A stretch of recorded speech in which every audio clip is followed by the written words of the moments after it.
Bareskrim Polri melakukan gelar perkara khusus terkait ijazah Jokowi atas permintaan tim pembela ulama dan aktivis atau TPUA terkait dugaan ijazah palsu Presiden ke-7 RI Joko Widodo kemarin. Sementara itu pengacara Joko Widodo keberatan Bareskrim Polri melakukan gelar perkara khusus kasus ijazah kliennya. Namun ia tetap menghadiri agenda tersebut demi menghargai keputusan polisi. Gelar perkara kasus ijazah Jokowi sedianya dilaksanakan pada 3 Juli, namun pihak TPUA memohon pelibatan sejumlah nama. Sehingga pelaksanaannya dijadwalkan ulang menjadi Rabu 9 Juli 2025. Lalu dengan digelarnya perkara khusus tersebut, apakah hasilnya akan menguatkan penyelidikan sebelumnya yang berujung dihentikannya laporan dugaan ijazah palsu Jokowi? Ataukah sebaliknya? Penyelidikan Bareskrim dibuka kembali dan bagaimana tindak lanjut sejumlah laporan di Polda Metro Jaya? Tim TV One mengabarkan.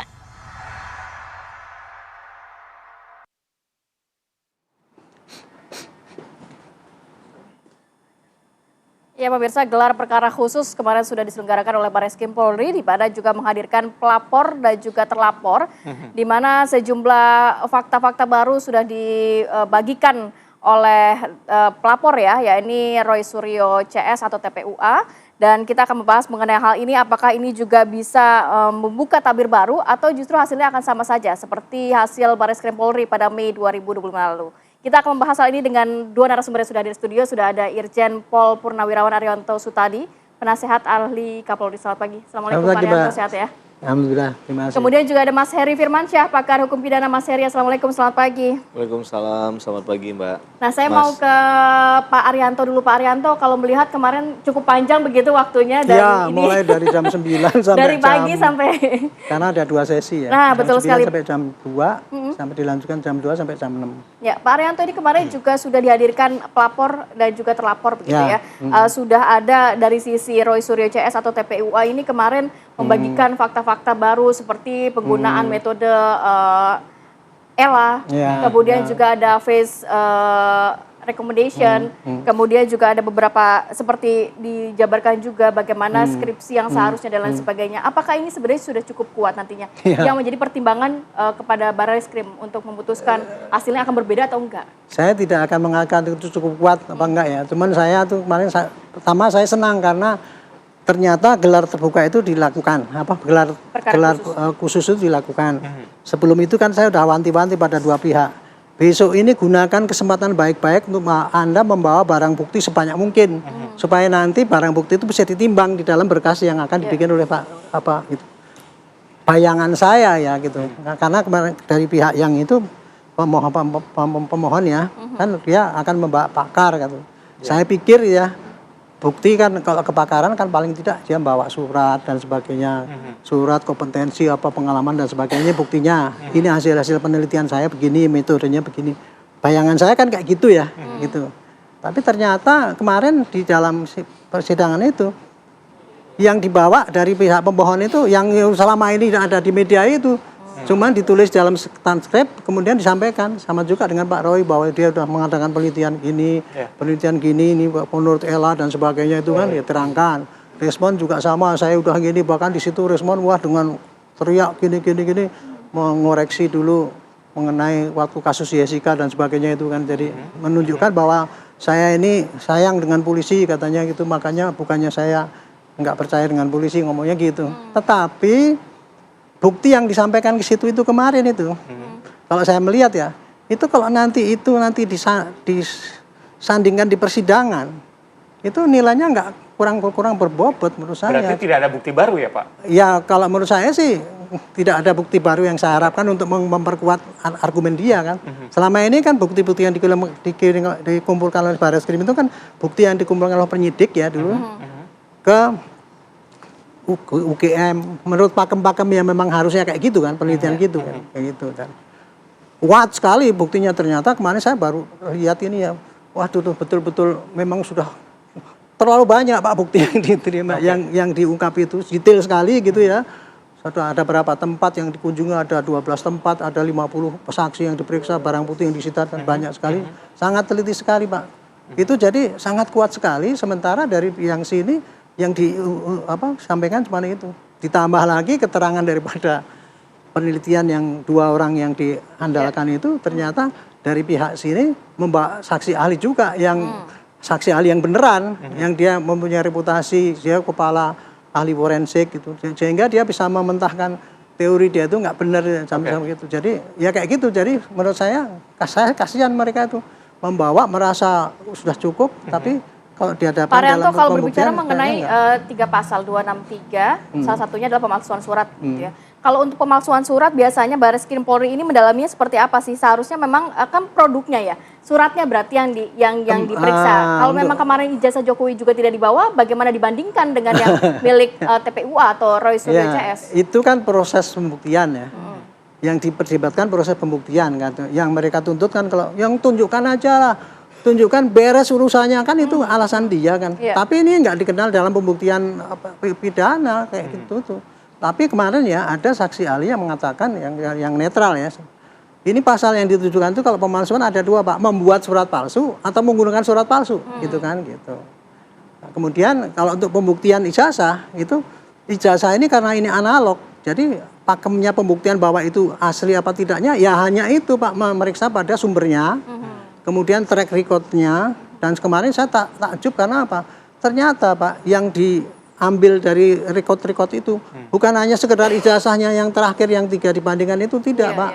Masing-masing itu yang 3 itu adalah diambil dari orang yang sama-sama masuk pendidikan sama lulus sama. Jadi sangat comparable kan itu kan. Itu. Dan kemudian yang dibandingkan itu bukan hanya 1 lembar ijazahnya doang, tetapi 1 bundle itu masing-masing ada 20 lembar Pak, data-data mulai dari dia masuk, mendaftar, kemudian bayar uang saku, sampai perpustakaan, pengembalian segala itu ada datanya itu Pak, sampai di KKN semua datanya ada, tempatnya di mana, foto-fotonya ada, termasuk dengan kerja bakti ya, kan ada Tridharma itu ya. Tridharma itu semua terbuktikan dengan data-data yang sudah pernah diambil oleh penyidik Barreskrim ke sana gitu. Tempatnya gitu jadi. Baik. Jadi saya kira sudah cukup lengkap. Itulah kasihannya saya dengan mereka yang mengadu kemarin itu menurut saya ya nggak tahu deh nanti terserah. Oke, Bang Heri. Ini tadi Pak Arianto bilang tidak ada bukti baru. Emang bisa gelar perkara khusus tapi nggak ada bukti baru gitu Bang? Iya, sebenarnya kan diajukan yang gelar perkara khusus ini karena ada komplain kan terhadap laporan yang mereka lakukan. Maka kemudian dalam sistem peradilan pidana dimungkinkan hal itu. Sebenarnya dalam KUHP nggak ada diatur gelar perkara, begitu ya Pak Arianto ya. Tapi lebih dan Yakub dalam juga melihat menyampaikan itu kemarin pas preskon ya bahwa tidak ada diaturan ya begitu ya. Ya, berarti ini kan kita melihat aturan teknis. Ada di Perkap Kapolri, mungkin di Perkaba diatur itu. Tapi memang tidak detail sekali. Nah, jadi masih ada tafsir-tafsir tadi yang membuat kita jadi bingung terbuka apa tertutup. Contohnya seperti itu. Nah, sehingga penekanan dalam konteks ini kan sebenarnya bukan pembuktian ya. Bukan pembuktian yang kita bayangkan seperti di persidangan. Nah, maka tidak ada ibaratnya sanggah menyanggah. Sebenarnya hal semacam itu seharusnya clean and clear tidak terjadi di gelar perkara. Tapi dalam gelar perkara khusus kan ada mungkin kewenangan lain yang diberikan kepada pihak penyidik, dan penyidik memberikan keleluasaan mungkin kepada para pihak untuk menyampaikan poin-poin yang mereka sampaikan. Termasuk yang kita dengar kemarin ada ahli yang hadir, ada saksi yang hadir. Dalam rangka, ya bahkan eksternal kan itu berarti di luar dari para pihak. Ini dalam kerangka untuk kemudian mengerucut pada hasilnya nanti apa. Maka yang kita tunggu nanti adalah hasil dari gelar perkara ini. Apakah perkaranya diteruskan atau dihentikan misalnya. Nah ini kan ada implikasi juga dengan laporan lain. Ya kalau ini dilakukan di Barreskrim berarti kaitannya juga di Polda Metro Jaya seperti apa. Biasanya hasil yang akan diteruskan akan bentuknya seperti apa sih Mas? Ya sebenarnya kalau kita melihat dari perspektif bahwa ini akan diteruskan, maka dalil yang dari pihak pelapor itu terbukti dengan ya kalau orang hukum itu gampang aja bicaranya alat bukti apa gitu ya. Alat bukti yang dihadirkan itu yang akan diuji nantinya karena dasar untuk menetapkan seorang menjadi tersangka, tap tersangka itu TSK itu kan berkaitan dengan perbuatan pidana yang dilakukan yang didasarkan pada minimum 2 alat bukti tadi. Nah kalau itu tidak ditemukan maka nggak akan ada keyakinan siapapun termasuk penyidik untuk menaikkan perkara tersebut. Oke. Nah, tapi kalau kita mengacu pada pernyataan dari kuasa hukum Joko Widodo begitu ya, sebenarnya kan kalau berbicara mengenai pasal 263 ini berarti harus ada unsur kerugian yang diderita oleh pelapor. Benar nggak Mas Heri? Jadi pihak Pak Jokowi mengatakan nggak relevan, yang melakukan pelaporan justru TPUA dan pembuktiannya ini akan sulit dan bersifat material. Misalnya kerugiannya berapa ratus juta, puluhan juta atau seperti apa? Iya, sebenarnya dalam pasal 263 itu konteks besarnya ada dua hal di situ ya.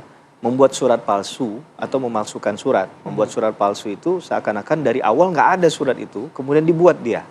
Dari nol nggak ada, dibuat jadi ada. Kemudian memalsukan surat berarti suratnya ada, tapi isinya ditambah atau dikurangi. Nah, bagian mana dulu nih yang harus diperjelas nih? Nanti kan dipastikan apakah membuat surat palsu atau memalsukan suratnya. Baru kemudian bicara tentang akibat itu kalau seandainya surat palsu itu digunakan oleh seseorang, kemudian menimbulkan keuntungan dan tentunya di pihak lain menimbulkan kerugian bagi orang tersebut, begitu ya. Nah, kalau dalam kasusnya Pak Jokowi yang dituduhkan ini kan atas dasar ijazah yang diduga palsu menurut Bang Suryo CS itu digunakan untuk misalnya proses di wali kota, begitu ya, pengajuan waktu maju jadi gubernur DKI Jakarta, bahkan 2 kali periode Presiden RI kan begitu. Nah, itu yang mungkin dianggap sebagai kerugian. Nah, sebenarnya itu yang perlu nanti digali dalam unsur pidananya. Apakah itu terpenuhi atau tidak, kan begitu. Maka gelar perkara itu adalah dalam rangka mengkerucutkan tadi, betul Mbak. Mengkerucutkan untuk ujungnya tadi adalah terpenuhi tidak sebenarnya unsur yang didalilkan dalam pasal-pasal tersebut gitu. Tapi pintu masuknya dari logika berpikirnya harus mappingnya seperti berarti tadi. Memang di dalam gelar perkara khusus ini memang semua pihak harusnya datang ya, termasuk UGM, kemudian Pak Jokowi, ijazahnya. Karena kan pasalnya juga ada 3, 263, 264, 266. Jadi ada siapa yang membuat, siapa yang menggunakan, dan lain sebagainya, Mas. Ya, memang aturannya tidak mengatur secara rigid, itu yang saya pahami ya. Tapi demi keterbukaan, demi transparansi tadi, demi akuntabilitas proses ini, kan itu yang selalu disoal oleh pihak pelapor dalam hal ini ya. Maka tentu menurut saya harusnya dijawab tuntas memang. Dan dasar untuk menahan itu juga menurut saya tidak ada logika hukumnya yang dibenarkan begitu ya. Toh yang kita inginkan kan adalah kebenaran materialnya. Mari kita ungkap, walaupun kita batasi untuk tidak tadi ini tidak masuk ke ranah seperti layaknya persidangan dan pembuktiannya di sana kan. Tapi tentunya di pintu masuk awal ini menentukan langkahnya dari keyakinan dari Bareskrim. Karena mau tidak mau, suka tidak suka, ini adalah mantan orang nomor 1 di Republik ini. Berbeda kalau yang menggunakan orang bukan Pak Jokowi. Mungkin orang tidak terlalu peduli kan. Kemudian juga ini masalahnya adalah isu ini sudah semakin jauh gitu kan. Ya? Banyak orang yang melapor, yang kadang mungkin kalau ditarik benang merahnya kaitannya agak jauh dengan perkara ini. Tapi karena merasa punya legal standing ataupun ya namanya laporan yang mau diterima atau tidak ya saya ajukan, itu kan sah-sah juga kan. Tapi ini yang jadi persoalannya tadi saya katakan bahwa untuk menetralisir hal itu tidak ada salahnya pihak-pihak tersebut didengarkan keterangannya dan kita juga bisa mendengarkan keterangannya. Jadi kita juga diajak untuk berpikir secara logik begitu ya. Bahwa ini benar nggak memang ada ijazah palsunya atau tidak. Iya, betul. Dan yang jadi pertanyaan publik sebenarnya apakah gelar perkara khusus ini bisa menyelesaikan masalah atau justru akan memperlebar begitu ya. Pak Arianto lebih tahu karena hadir di sana, tapi kita akan mungkin bisa dijawab usai jeda ya. Kita akan jeda terlebih dahulu. Tetap bersama kami pemirsa. Kami lanjutkan perbincangan Pak Arianto yang langsung hadir di sana begitu ya. Sebenarnya seberapa intens kedua belah pihak ini saling membuktikan di gelar perkara khusus kemarin, Pak? Kemarin satu pihak yang dari sini pihak sini menghadirkan 9. Kan memang dibatasi yang datang 88.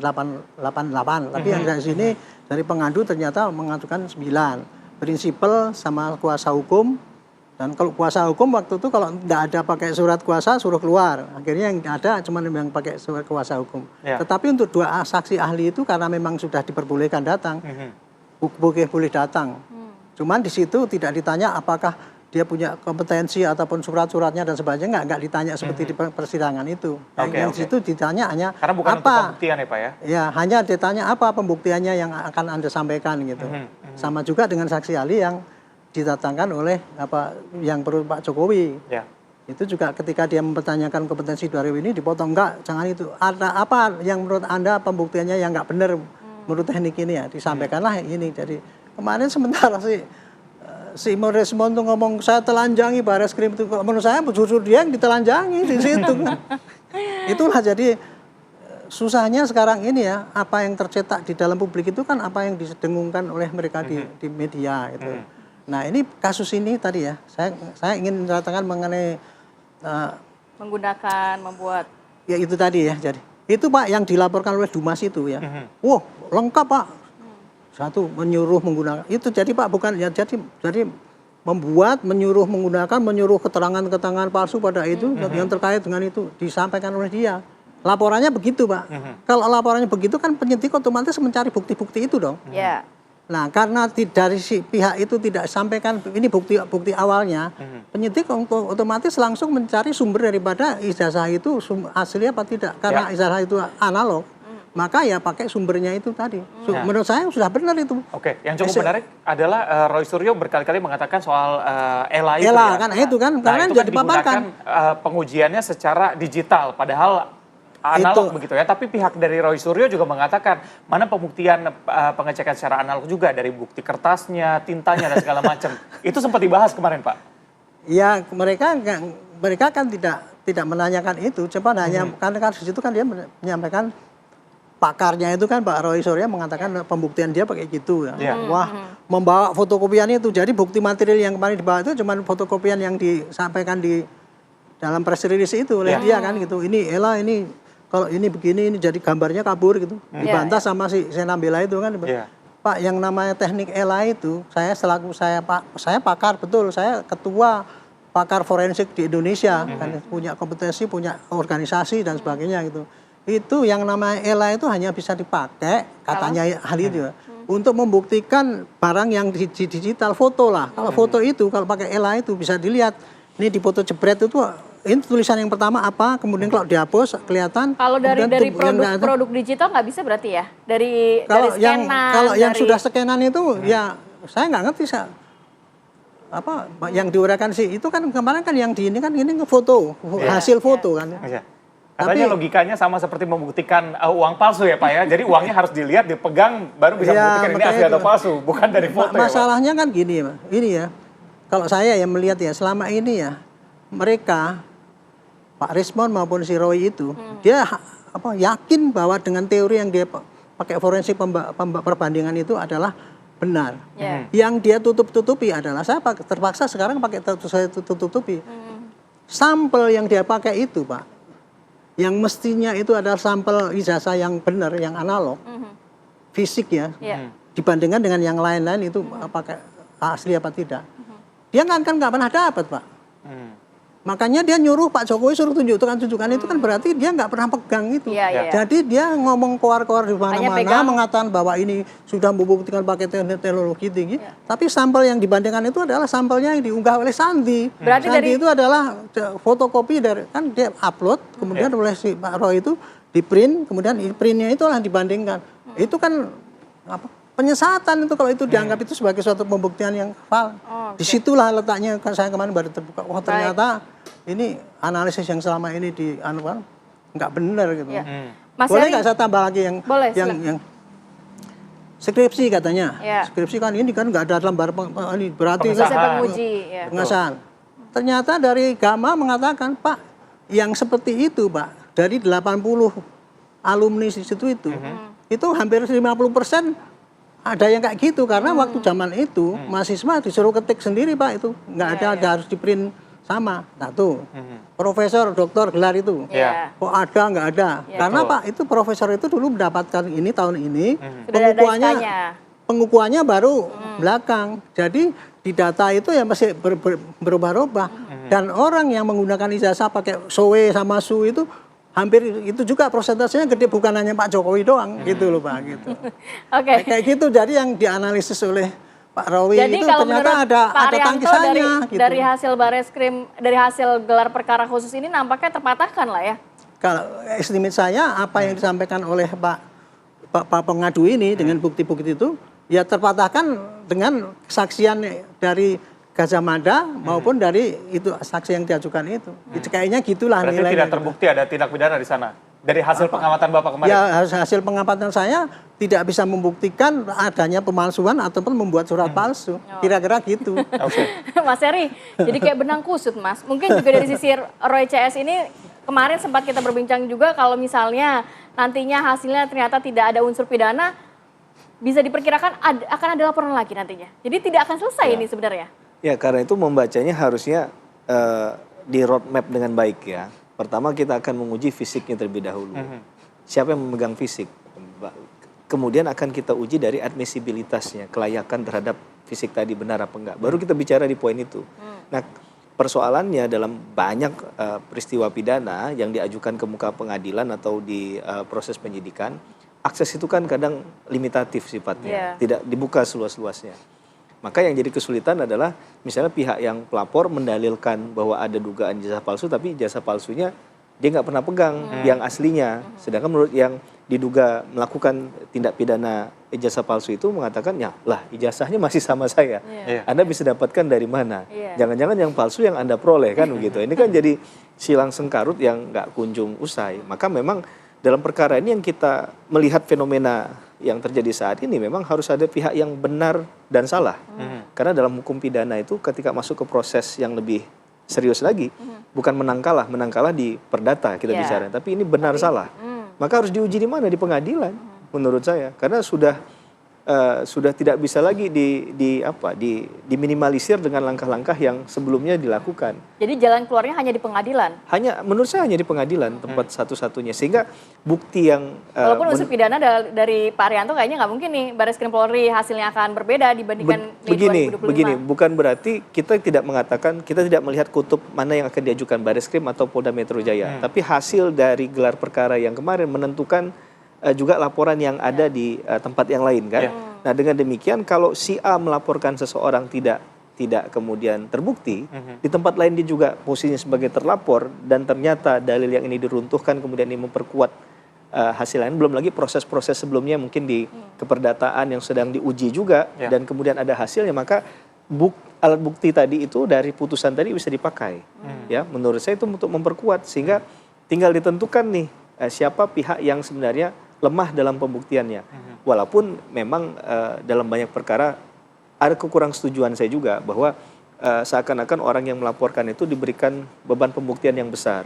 Bagaimana kalau dalam tindak pidana yang sebenarnya serius tapi dia tidak punya akses terhadap hal itu. Nah, maka kalau kita dalam posisi netral melihatnya harus ada netralitas dalam melihat hal ini, kemudian profesionalitas. Nah, saya yakin dan percaya kalau itu dibuka seluas-luasnya, karena ini sudah terlanjur ya menurut saya, nggak bisa dibatasi lagi, nggak bisa ditutupi lagi, karena hampir setiap stasiun TV bicara ini, media sosial bicara ini, orang di luar sana juga bicara ini. Lambat laun kan ini jadi isu yang strategis dan nasional, dan itu menurut saya harus cepat momentumnya untuk diselesaikan. Maka hasil dari gelar perkara kemarin itu nggak boleh ditunda lagi. Jangan sampai nanti ditunggu 2 minggu lagi, nunggu ini ada sinyalemen apa nih, lihat di media, oh nggak ribut misalnya, nggak ada yang berisik, ya sudah berarti aman-aman saja. Menurut saya langkahnya harus tegas. Maka blunder ini nggak boleh dilakukan lagi. Seperti misalnya kemarin, mohon maaf sedikit koreksi kita ketika ada press conference mendahului dari proses runtutan gelar yang harusnya dijalankan terlebih dahulu. Menurut saya tindakan itu dulu yang disempurnakan, baru kemudian tambahnya informasi ke publik. Karena yang paling penting ini kan para pihak yang saling menyoal ini. Kalau kita kan sebagai masyarakat hanya butuh siapa yang sebenarnya berbohong atau tidak sesuai dengan transparan, tidak sesuai dengan apa yang terjadi sebenarnya, karena mungkin hanya Tuhan dan mereka yang tahu jawabannya. Nah, hasil dari gelar perkara khusus ini penting untuk informasi dari masyarakat, termasuk juga kedua belah pihak. Pak Arianto, dari hasil pengamatan Anda kira-kira berapa hari yang dibutuhkan untuk menyampaikan hasil dari gelar perkara khusus ini? Ya, seperti estimate saya yang lalu ya, pasti besok ini akan menampung ini gitu ya, menampung bukti-bukti. Setelah itu bukti itu pasti akan digodok pendalaman. Rupanya kemarin ya seksi 1 itu adalah penyampaian, penampungan, seksi 2 itu adalah pendalaman sudah kemarin itu. Gitu. Tetapi kemudian sampai sore kemarin belum sempat membuat ada suatu keputusan yang ada kesimpulannya. Tapi saya ingin menjelaskan begini aja supaya nggak orang tanda tanya ya. Kalau Barreskrim itu menghentikan masalah bahwa ijazah itu dinyatakan asli itu bukan berarti kasusnya ini berhenti. Pembuktian mengenai ijazah itu palsu asli atau tidak itu nanti akan dibuktikan kembali di proses yang ada di Polda Metro. Seperti dulu saya katakan kan, ini kasusnya satu, ini sepertinya yang satunya melaporkan tapi diragukan, yang satunya dianggap memang palsu kan gitu kan. Nah, jadi ada dua. Jadi besok hasil-hasil daripada Bareskrim ini, penyidikan yang tadinya sudah mengumpulkan banyak bukti itu pasti akan dipakai di Polda Metro untuk diteruskan.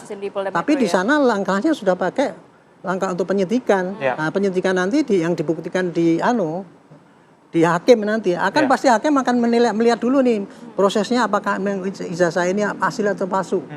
Nah, hakim kan berkesimpulan kalau itu asli ya berarti ujaran kebencian dan sebagainya itu nanti akan oleh hakim akan dihukum itu berarti memenuhi syarat. Tapi kalau ininya tidak pasti ini bebas demi hukum. Kira-kira gitu. Jadi bukan jangan khawatir. Berarti ini kuncinya juga ya berarti untuk menentukan bagaimana progres dari kasus yang serupa. Satu karena itu kasus satu. Gitu.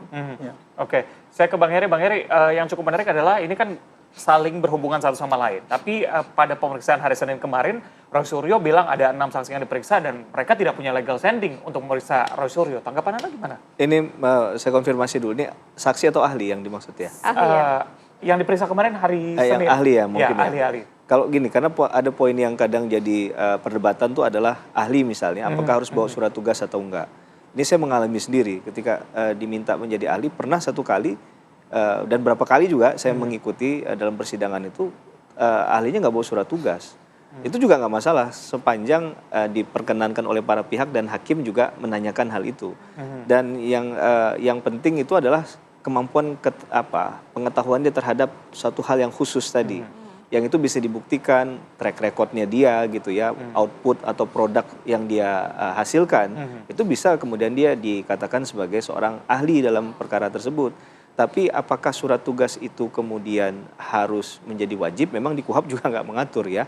Karena pada prinsipnya keterangan ahli itu pun tidak misalnya saya dihadirkan oleh taruman negara, bukan berarti pandangan saya ketika saya menyampaikan dalam keterangan ahli itu adalah pandangan taruman negara, bukan begitu memandangnya. Tapi bisa saja bersifatnya pribadi gitu. Maka sebenarnya surat tugas itu kalau orang yang berpikiran besar dan banyak pengalaman bersidang, dia tidak akan menyerang orang dengan hal-hal semacam itu menurut saya. Karena yang dilihat substansinya. Kelayakan dia sebagai seorang ahli itu yang diuji bukan di awal gitu ya, bukan surat tugasnya. Gitu. Oke, ini sebenarnya masih menarik sekali ya saya. Tapi waktu kita sudah habis dan kita juga akan menantikan bagaimana hasil atau keputusan dari Bareskrim Polri dinantikan oleh masyarakat. Apakah memang hasilnya akan sama saja atau ternyata ada hasil lainnya yang mudah-mudahan sidik jadi biar jelas arahnya itu. Kalau akan sidik, yang penting kalau masyarakat transparan begitu ya Pak ya. Terima kasih banyak Mas Heri, kemudian juga Pak Arianto. Sehat selalu. Assalamualaikum. Waalaikumsalam. Pemirsa, kita akan jeda terlebih dahulu. Usai jeda ada simulasi sekolah rakyat di beberapa daerah yang sudah dimulai dijalankan. Tapi ini kira-kira apakah ini akan menarik masyarakat begitu ya, karena fasilitasnya cukup luar biasa begitu. Ini rencananya akan mulai dilaksanakan pada 14 Juli mendatang. Seperti apa kami hadirkan usai jeda. Tetap bersama kami.